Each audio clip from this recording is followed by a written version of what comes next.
Chinese Coast Guard blasts a Philippine supply ship with water cannon near 2nd Thomas Shoal. The headlines flash across news screens with alarming regularity.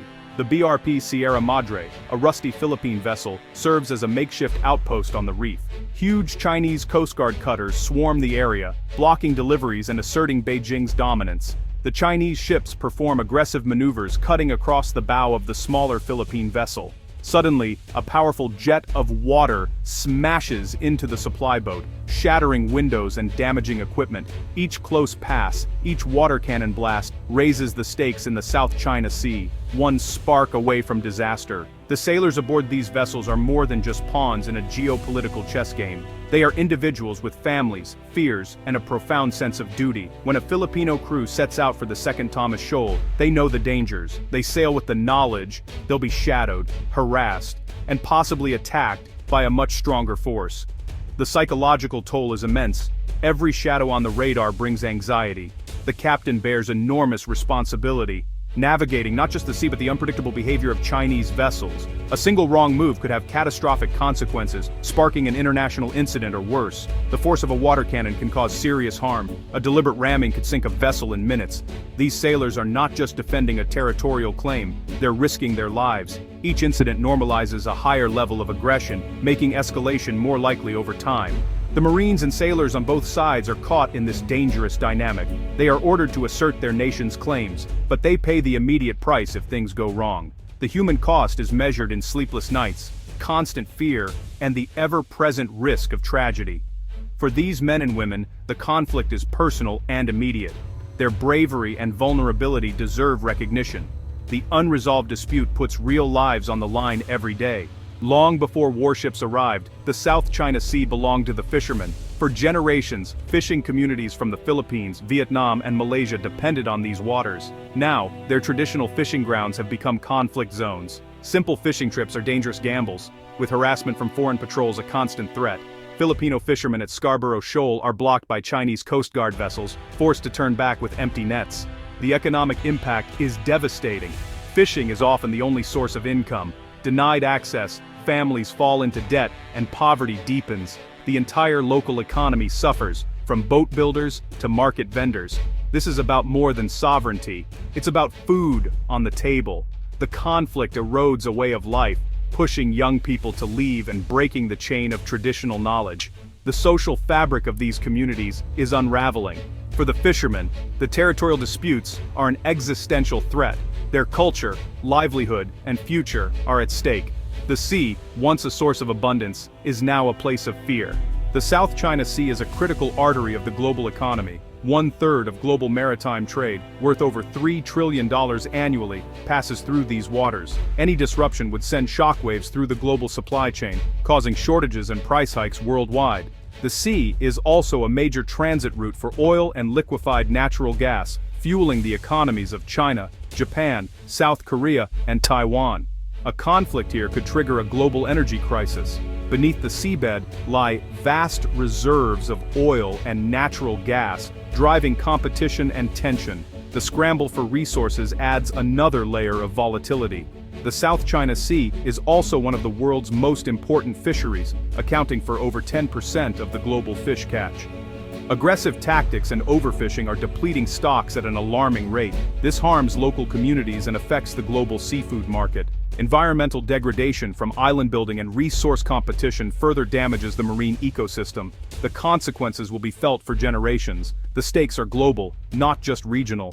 The map of the South China Sea is a complex patchwork of overlapping claims. At the heart is China's 9-dash line, claiming almost the entire sea, overlapping with the exclusive economic zones of Vietnam, the Philippines, Malaysia, and Brunei. Beijing's claim is based on historic rights, a concept with little basis in modern international law. Vietnam, the Philippines, Malaysia, and Brunei all assert their own claims, citing history, proximity, and international law. These overlapping claims create a multi-sided dispute, with several nations vying for the same islands and waters. In 2016, the Philippines won a landmark legal victory at The Hague, with the tribunal ruling China's 9-dash line had no legal basis. China rejected the ruling and has ignored it ever since. The tribunal has no enforcement mechanism, highlighting a weakness in international law. When a powerful nation defies a ruling, there's little the world can do. The 2016 ruling remains a critical legal reference, but hasn't changed behavior on the water. Smaller claimant states are left vulnerable. The legal battle continues, but the reality at sea remains unchanged. The dispute is a tangled knot, difficult to unravel. Unable to match China's military might, smaller nations face a different kind of warfare, the gray zone. Here, China uses coercive tactics that fall just short of war intimidation, swarming, and constant pressure. The China Coast Guard and maritime militia swarm disputed areas, block access, and harass fishermen. By using non-Navy forces, Beijing maintains deniability, framing actions as law enforcement or fishing. Tactics include water cannons, lasers, acoustic devices, and dangerous maneuvers. The goal: make it so risky for others that they eventually give up. It's a war of attrition, fought with intimidation and the threat of violence. Smaller nations are trapped. Responding risks escalation. Doing nothing means ceding control. The gray zone highlights the limits of traditional military power. The battlefield is psychological and economic, not just physical. The rules are unclear, and the pressure is relentless. The gray zone is the new front line in the South China Sea. For over 2 decades, ASEAN and China have negotiated a code of conduct for the South China Sea. The 2002 Declaration on the Conduct of Parties was a hopeful start, but lacked enforcement and was soon violated. China's island-building campaign from 2013 onward changed the strategic landscape, ignoring the spirit of the declaration. The need for a robust, legally binding agreement became clear. Negotiations for a formal code of conduct have been slow and contentious. ASEAN nations are divided. Some want a strong code, others are reluctant to anger Beijing. China exploits these divisions, delaying progress and consolidating control. Beijing pushes for provisions that serve its interests, like restricting outside military activity and favoring joint resource development with regional partners. For China, the code is about managing disputes on its terms, not resolving them. The process is mired in conflicting objectives and deep mistrust. The region remains unstable as talks drag on. The promise of peace is still out of reach. The diplomatic stalemate continues. A meaningful code of conduct could be a game changer. It would set clear rules for all vessels, reducing the risk of accidents and miscalculations. Protocols for communication, safe distances, and banned actions like ramming or water cannons would make the sea safer. Joint activities, scientific research, environmental protection, search and rescue could build trust. Cooperation on fisheries management could help preserve livelihoods. A code could provide mechanisms for managing disputes before they escalate, like hotlines or joint commissions. This would give diplomats tools to prevent crises. An effective code would reaffirm a rules-based order, binding all countries to common principles. It would provide a framework for managing disputes under international law. While it can't resolve sovereignty issues, it can create a stable environment for future negotiations. The code offers a fragile blueprint for peace.